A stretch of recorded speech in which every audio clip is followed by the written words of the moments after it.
স্থানীয় সময় সোমবার ফ্লোরিডায় নিজের বাসভবনে নতুন ব্যাটলশিপ বা যুদ্ধ জাহাজের পরিকল্পনা ঘোষণা করেন মার্কিন প্রেসিডেন্ট ডোনাল্ড ট্রাম্প। জাহাজগুলো হবে 880 ফুট দীর্ঘ, 30 থেকে 40,000 টন ওজনের। এতে থাকবে 12টি হাইপারসনিক পারমাণবিক ক্রুজ ক্ষেপণাস্ত্রের সেল, 128টি vertical launch cell, railgun, laser এবং অন্যান্য ছোট অস্ত্র। নৌবাহিনীর তথ্য অনুযায়ী এগুলো হবে দ্বিতীয় বিশ্বযুদ্ধের পর সবচেয়ে বড় সারফেস কম্ব্যাটেন্ট। ট্রাম্প বলছেন, সাধারণ যুদ্ধ জাহাজের তুলনায় এগুলো 100 গুণ বেশি শক্তিশালী হবে।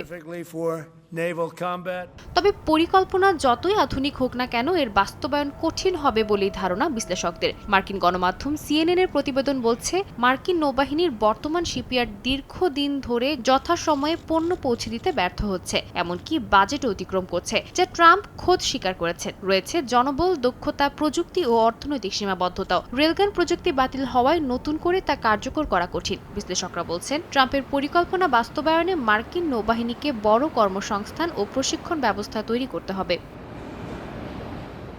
নৌকাগুলোর সামরিক সক্ষমতা নিয়েও প্রশ্ন রয়েছে। হাইপারসনিক ও ড্রোন যুদ্ধের জন্য বেশ কার্যকর আকারের ছোট ও দ্রুতগতির জাহাজ।